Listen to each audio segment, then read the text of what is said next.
You know the rally that was shut down in Berkeley. This is what is happening in terms of free speech here. To me, is one of the most chilling and unbelievable episodes I've ever lived through in my life. What you're hearing now, me talking, Antifa does not want me to be allowed to do this to you, with you. Because my words are conservative in nature, they do not think they should be heard. In fact, if they could use violence to shut this radio station down, they would use violence to shut this radio station down. That's their proven methodology. You saw what happened in Berkeley. You saw that they succeeded in canceling this event with the Patriot Prayer Group. Did you know that now the mayor of Berkeley is pressuring the head of Berkeley, of UC Berkeley, the new head, the president or provost or whatever they're called down there, the new head of UC Berkeley had announced a free speech week. We celebrated this last week on the show. She said, oh, you know what? UC Berkeley, we're about free speech. We're going to invite conservatives on campus. Now the mayor is saying, no, you can't do that. You can't, because it might make Black Bloc mad. It might make Antifa mad. Well, we can't make them mad. I mean, if they dislike the word hoagly pogly, we can't say hoagly pogly. Don't say hoagly pogly. Don't Pokemon. Don't get me started. They'll fly right off the handle. Start throwing around, balloons filled with their bodily fluids, etc. Particularly if you say double pogly hoagly with a Pokemon. Am I being absurd? Yeah. You know what I'm being absurd about? Is indicating that once you give into these thugs being able to ban certain words, they can ban any word, any thought, any group, any position, because they carry with them the threat of violence. I'm sorry, but Antifa has learned something from radical Islamists. They have. Threaten people.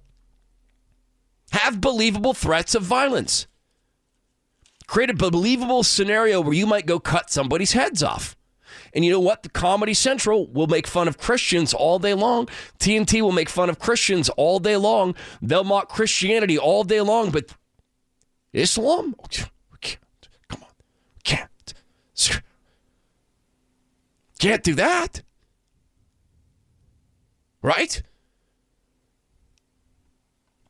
So along with free speech, truth begins to die. Along with free speech, ideas begin to die. Now, to put a exclamation point and an underline and a bold italicized fonts on the nature of these lies that our local media has participated in, I'm sorry they have. I think local media is incredibly important. I know it's vital to societies, but shame on local media for not reporting the truth of what happened in Berkeley. And this morning on Armstrong and Getty, right? And it's sort of sad because, I'm very excited to have Jason Rance coming to join us September 5th, so we have a live and local morning show. But this is some of the work that Armstrong and Getty has done that's been really great. They had a guy on this morning who has scheduled to speak at the Patriot Prayer Rally. I want you to hear his voice. I want you to hear him describe who is set to speak there. Then I want to tell you about this gentleman. He spoke this morning with Armstrong and Getty. He had a speech written, ready to be presented at the Patriot Prayer Rally in San Francisco before it was shut down by the fascists in Antifa. Joy Gibson, who runs Patriot Prayer, while he's a lot of things, his message on stage is very consistent and clear. He wants to bring moderates together. He wants to bring, conservatives and liberals together and have a dialogue, down the middle and open that platform for all people to have a voice without violence. So white supremacy and anti-Jew, okay. Well, no, wait a second. That's not quite what I heard. I didn't hear any of that. I suppose so. So the weeks leading up to the Patriot Prayer Rally in San Francisco, you start hearing the rumblings of, the alt-right is coming, right-wing people are coming. And then it came out to just blatantly, direct lies from Ed Lee, Nancy Pelosi, and even Barbara Lee, where they described us as neo-Nazis, as white supremacists, as alt-right. And the majority of us are African-American. minorities, Hispanic, people of color. Joy Gibson is Japanese American.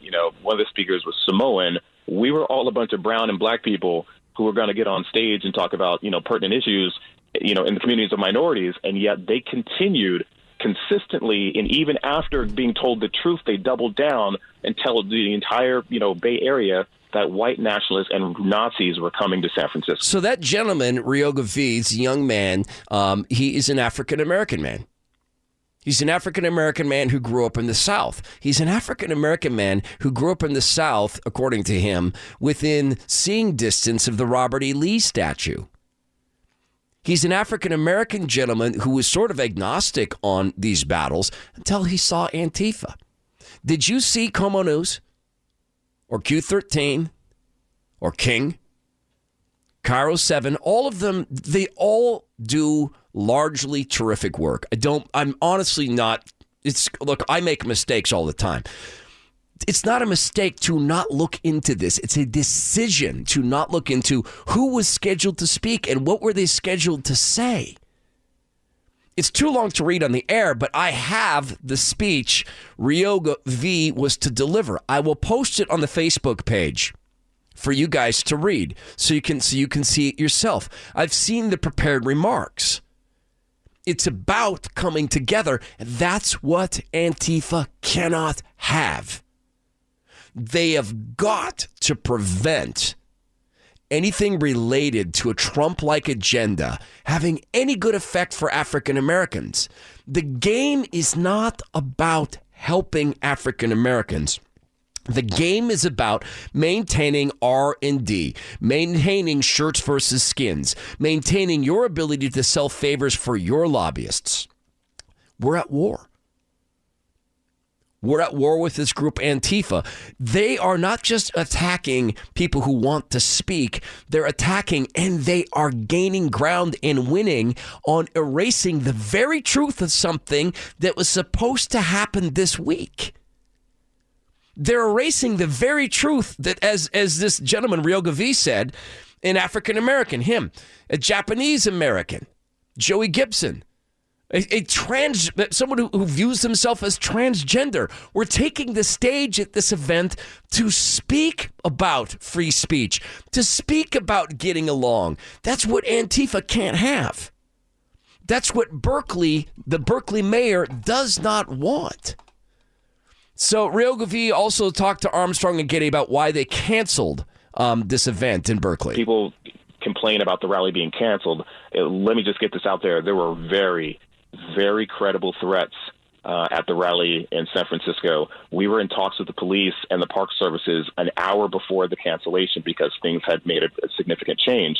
And Joey felt that it was in the best for all people that we cut it, because we didn't want to see another incident like Charlottesville, even though we have nothing to do with it. Nothing of our message is going to be anything related to the incidents in Charlottesville. But that is what the media and the local politicians continue to put out. And they continue to say this, and Nancy Pelosi continues to say this, and the corrupt Dow Constantine continues to claim that the Patriot Prayer Group is white supremacists, and all around the country they continue to make this claim. I have a question for people who are Democrats. I have a series of questions. Do you or do you not stand with the truth? That's a real question. Because if you stand with the truth, you need to stop pretending that in Berkeley, this was about stopping Nazis or punching Nazis. You need to stop that. Do you or do you not think this radio show should continue to exist? Democrats. Now, I know there's going to be plenty of them saying no. No, it should not.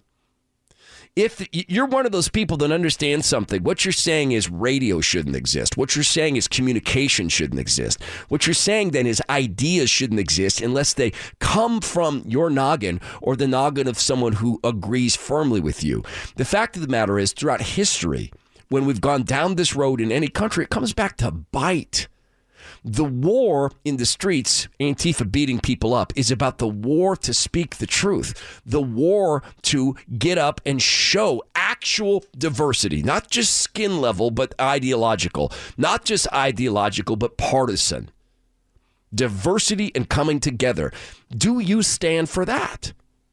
then you have to stand against Antifa. You cannot stand with Antifa and stand for the First Amendment. You cannot stand with Antifa and stand for diversity. They hate diversity. They're beating diversity up. They're tracking diversity down in the street, and they're throwing their bodily fluids at it, and they're throwing Molotov cocktails at actual diversity. That's not what they want. They want unanimity. Unanimity beginning with what they want. If you're a Democrat, you cannot stand with Antifa. If you're a Democrat, you cannot stand with Antifa. If you stand with Antifa, you have become a leftist. Just like if you stand with white supremacists, you become one. You do. If you stand with their ideas and you stand for their beliefs, different thing to stand for their freedom of speech. Did you hear me say Antifa shouldn't be allowed to speak? Nope.